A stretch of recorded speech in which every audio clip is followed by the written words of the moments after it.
ونشهد أن سيدنا وسندنا وحبيب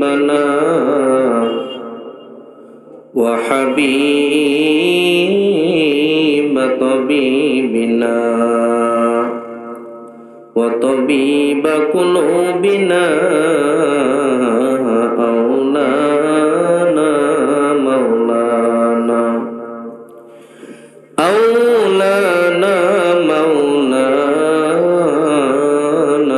محمد فقد قال الله تبارك وتعالى في كلامه المجيد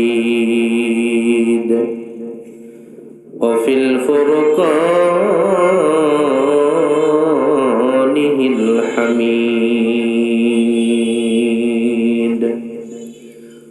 فأعوذ بالله من الشيطان الرجيم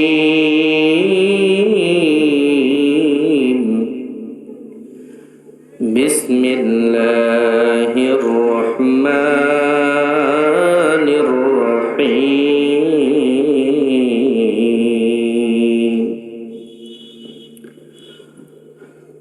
ومكروا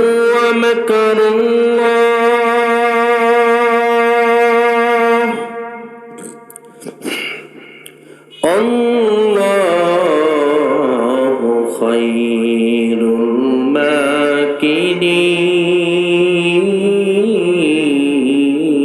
الماكرين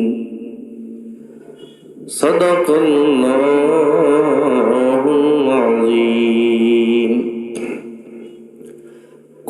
قال رسول الله صلى الله عليه وسلم حب الدنيا رأس كل خطيئة أو كما قال عليه الصلاة والسلام दिल के सूरज डूब रही है हम लोगों की सामने रोज महशर किया जब वो है मुस्तफा की सामने সকল জবান ছেড়ে আমার সঙ্গে দরুদ ইব্রাহিম পাঠ করি আল্লাহুম্মা সাল্লি আলা মুহাম্মাদিন ওয়া আলা আলি মুহাম্মাদ কামা সাল্লাইতা আলা ইব্রাহিম ওয়া আলা আলি ইব্রাহিম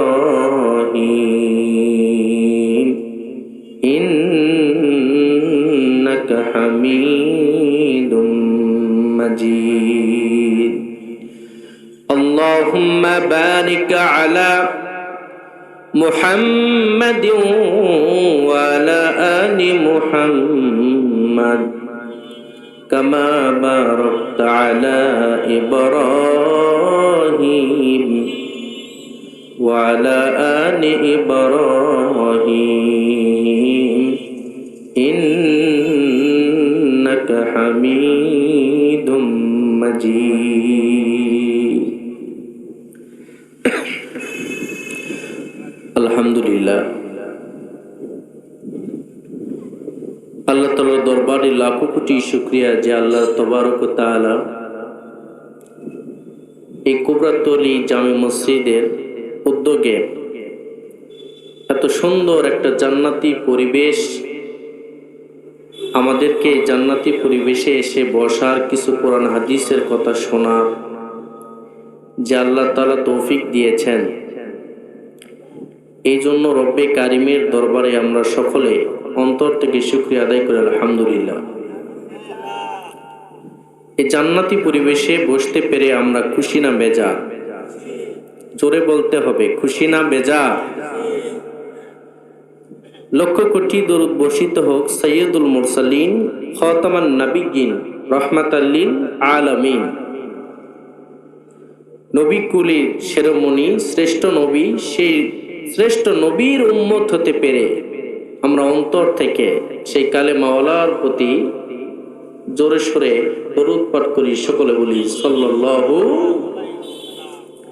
সম্মানিত উপস্থিত ভাইয়েরা আমার,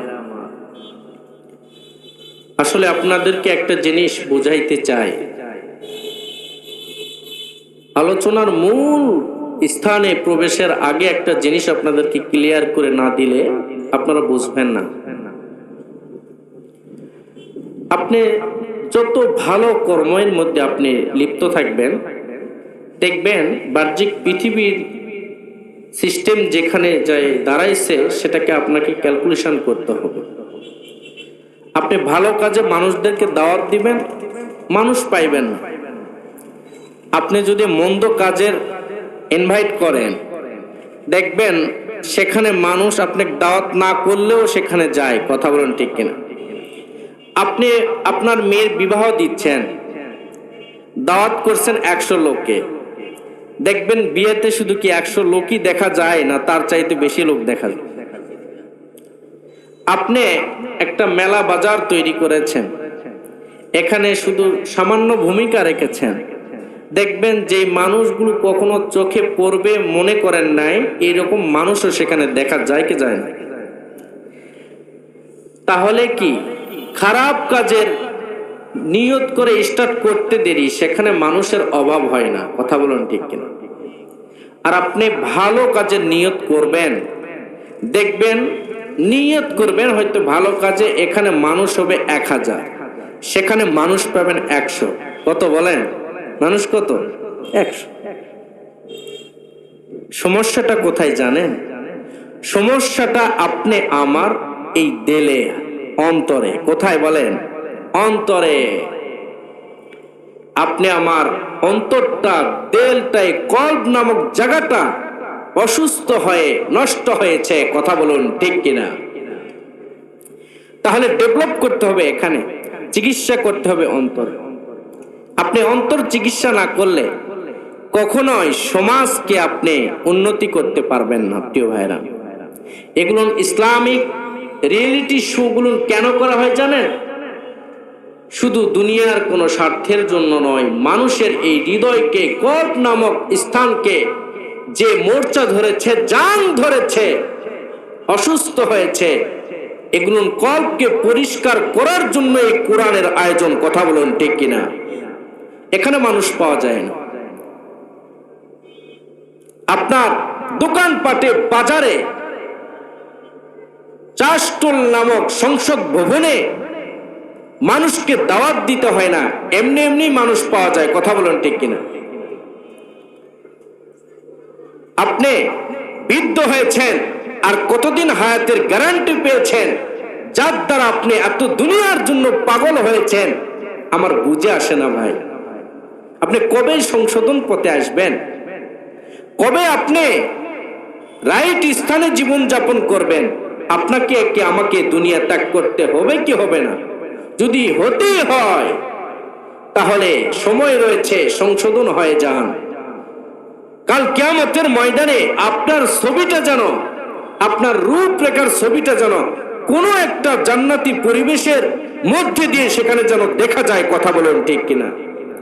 আপনার ছবি শুধু গুনার মধ্যে স্পষ্টভাবে দেখা যাচ্ছে। যেভাবে জীবন যাপন করতেছি আপনি আমার ছবিটা শুধু গুনার স্পটের মধ্যে শামিল রয়েছে। কবে আপনি সংশোধন হয়ে এই জান্নাতি পরিবেশের মধ্যে প্রবেশ করবেন? আপনার ছবি মুসলমান, আপনার ছবিটা তো মসজিদের মেম্বারে দেখার কথা, আপনার ছবিটা তো মসজিদের সেই পুরা ফ্লোরের মধ্যে দেখার কথা। আপনার ছবি জান্নাতি মজলিসে থাকবে, আপনার ছবি তাবলীগ জামাতে থাকবে, আপনার ছবি ভালো দিনদারি কাজের মধ্যে থাকবে। কাল কিয়ামতের ময়দানে আল্লাহ রব্বুল আলামিন যদি আপনার ভিডিও ফুটেজটা হায়াতের জিন্দেগির তুলে ধরেন, আপনাকে রক্ষা করার মতন কোন সেখানে উকিল পাওয়া যাবে না, কোনো চেয়ারম্যান পাওয়া যাবে না, আপনাকে বাঁচানোর জন্য কোনো এরকম আল্লাহ তাআলা চাইলে যে কথা বলতে চেয়েছিলাম, কাল কিয়ামতের ময়দানে আপনার আমার দৃশ্যটা, হায়াতের জিন্দেগির পুরা দৃশ্যটা যদি আল্লাহ তাআলা এই ফুটেজটা চালু করে আপনি আমাকে, সেই গুনার এত গুনাহ করেছি যার দ্বারা জান্নাত আমাদের জন্য জাহান্নাম অবধারিত হয়েছে, এখন আল্লাহ তাআলা বলবে তোমাকে জাহান্নাম ছাড়া আর উপায় নেই, জাহান্নামে তোমাকে যাইতেই হবে, এই স্থান থেকে বাঁচানোর জন্য কোনো উকিল আমাদের মিলবে না। একমাত্র একটি উকিল আমাদের জন্য, একটাই মাত্র উকিল আমাদের জন্য, কাল কিয়ামতের ময়দানে আল্লাহ তাআলা যেই উকিলকে ওকালতি করার জবানবন্দি আল্লাহ তাআলা দিয়েছেন, তিনি হচ্ছে আর কেউ নাই, আপনি আমার পেয়ারা নবী বিশ্ব নবী জনাবে মুহাম্মদুর রাসূলুল্লাহ সাল্লাল্লাহু আলাইহি ওয়াসাল্লাম। এই নবী বিশ্ব নবী, আপনি আমার পেয়ারা নবী, কাল কিয়ামতের ময়দানে আপনি আমার জন্য, এই গুনাহগার উম্মতের জন্য সুপারিশ করার জন্য ওকালতির তার জন্য পারমিশন রয়েছে। প্রিয় ভাইরা আমার, সেই বিশ্ব নবীর প্রেম হৃদয়ে নেই, আপনি আমার অন্তরের মধ্যে এত গুনাহ জর্জরিত হয়েছি, এত গুনাহ আমাদের অন্তরের মধ্যে আল্লাহ তাআলা আমাদেরকে, আপনি আমাকে দুনিয়াতে এমন ভাবে সুযোগ দিয়েছে যার দ্বারা অন্তরে এত গুনাহ করেছি, এই গুনার বিনিময়ে আল্লাহ তাআলার দরবার থেকে আমাদের রক্ষা পাওয়ার কোনো উপায় নেই। সম্মানিত ভাইরা আমার, একমাত্র আল্লাহ তাআলার সেই বন্ধু বিশ্ব নবী আমাদেরকে একমাত্র সেখান থেকে বাঁচাইতে পারে। এই জন্য আমাদের অন্তরের মধ্যে আমাদের যে মোর্চা ধরেছে, এই জন্য এগুলো মোর্চাকে আমাদের ডিলিট করার জন্য ইসলামিক কায়দায় ইসলামী রিয়েলিটি শোতে আসা দরকার। কথা বলুন ঠিক কিনা? আপনি আমি যদি এগুলো জান্নাতি মজলিসে জিকিরের মাধ্যমে চোখের পানি ইন্ডোজ করে রবের কাছে ক্ষমা চাইতে পারি,